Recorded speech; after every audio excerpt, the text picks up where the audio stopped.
सभी को जय मसीह की। परमेश्वर के प्राइजेस में आप सभी का स्वागत है। आइए मिलकर हम इस सुबह की प्रार्थना में चलेंगे और आज के वचन को हम आत्मा में रिसीव करने के काबिल खुद को बनाएंगे। आइए हम सबसे पहले परमेश्वर के वचन की ओर चलें। Trust God's timing.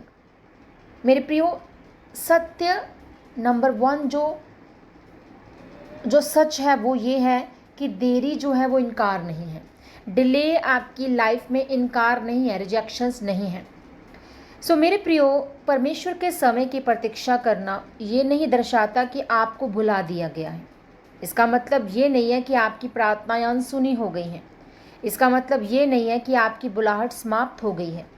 जीवन में कुछ ऐसे समय आते हैं जो चुप्पी जैसे लगते हैं, लेकिन वे वास्तव में परमेश्वर के द्वारा आपको रूप देने के मौसम होते हैं।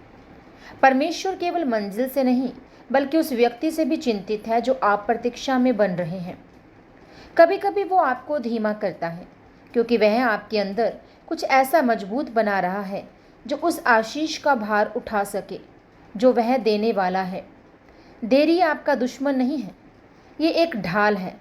वह आपको किसी ऐसी चीज़ में जल्दबाजी से प्रवेश करने से रोकता है जो आपको नुकसान पहुंचा सकती है।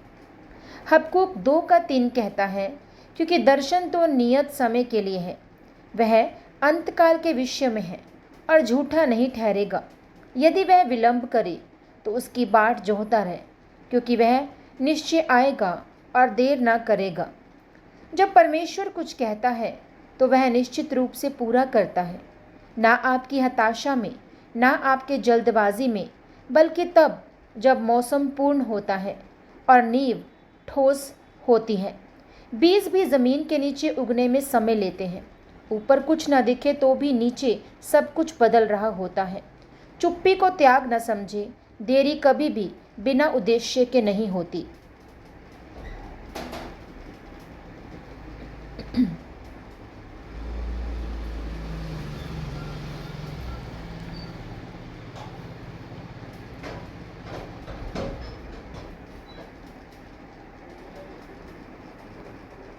नंबर 2 सत्य क्या है?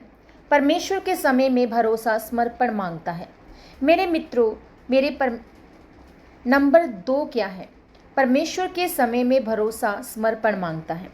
मेरे प्रियो, परमेश्वर के समय पर विश्वास करना आपके विश्वास को फैलाता है। यह आपकी योजनाओं को चुनौती देता है। यह आपके अंदर समर्पण को जन्म देता है। आप एक साथ नियंत्रण और परमेश्वर में विश्वास नहीं रख सकते। समर्पण कमज़ोरी नहीं है, ये सच्ची सामर्थ है। जब आप कहते हैं, हे प्रभु, मैं आपके समय को स्वीकार करता हूँ, आपकी योजनाओं को, आपके मार्ग को, हम आकर प्रार्थना तो करते हैं लेकिन फिर स्वयं पटकथा लिखने लगते हैं। हम खुद की विचारधारा में चले जाते हैं, खुद अपने ही हम डिसीजंस लेना शुरू कर देते हैं। लेकिन जब हम अपनी समय सीमा परमेश्वर के चरणों में रखते हैं तब वह हमें दिखाता है कि उसकी योजना हमारी सोच से कहीं ज़्यादा श्रेष्ठ है। भजन संहिता 37:5 कहता है, अपने मार्ग को यहोवा पर छोड़ दे और उस पर भरोसा रख, वही उसे पूरा करेगा। जब आप नियंत्रण छोड़ते हैं तो परमेश्वर की शक्ति बहने लगती है। जब आप अपने विचारों को छोड़ते हैं तो परमेश्वर अपनी योजना प्रकट करता है। नंबर 3, जो कार्य परमेश्वर शुरू करता है वो उसे पूरा भी करता है।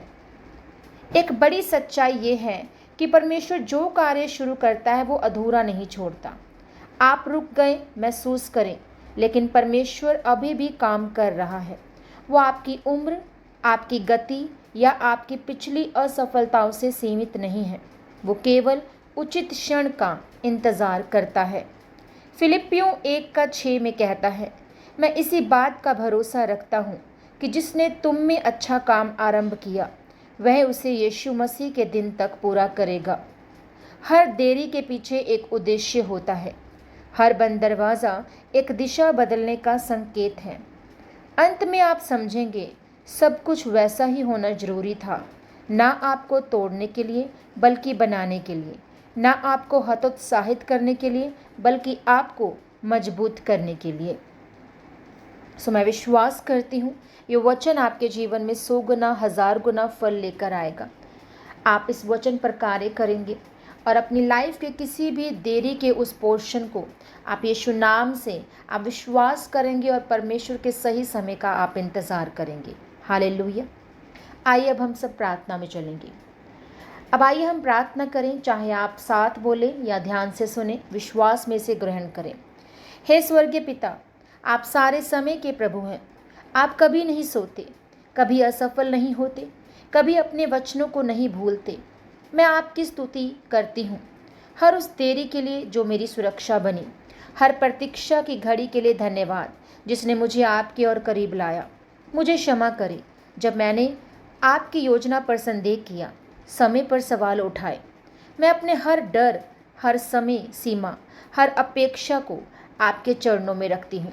जहाँ मैं पहले शिकायत करती थी, अब विश्वास से कहती हूँ, हे प्रभु, मैं आपको अपना आप सौंपती हूँ।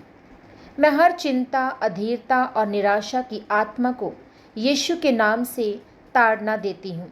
मैं इनकार करती हूँ उस झूठ को जो कहता है कि मैं भुला दिया गया हूँ। मैं घोषणा करती हूँ, मेरा समय परमेश्वर के हाथ में है और वो परिपूर्ण है। मेरे जीवन की हर देरी में आपके उद्देश्य की आशीष हो। प्रभु, मुझे और मेरे अपनों को शत्रु के हर जाल से सुरक्षित रखें।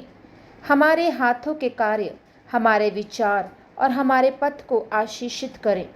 हम एकजुट होकर प्रार्थना करते हैं कि कोई भी देरी हमारे भविष्य को नहीं चुरा सकती। हम चंगाई प्राप्त करते हैं, समर्पण में चलते हैं और जय की घोषणा करते हैं। हे पवित्र आत्मा, हमारे समय को मार्गदर्शित करें, हमारे हृदयों को शांत करें और हमें नई सामर्थ दे। सारा राज्य, सामर्थ और महिमा सदा आपके हैं। धन्यवाद हे प्रभु, मेरी प्रार्थना सुनने और उत्तर देने के लिए। यीशु के सामर्थ्य नाम में मैं प्रार्थना करती हूँ। आमीन, आमीन और आमीन। यदि आप इस प्रार्थना से आशीषित हुए हैं तो कमेंट में आमीन लिखें और इसे अपने लव वंस के साथ ज़रूर शेयर करें। God bless you everyone.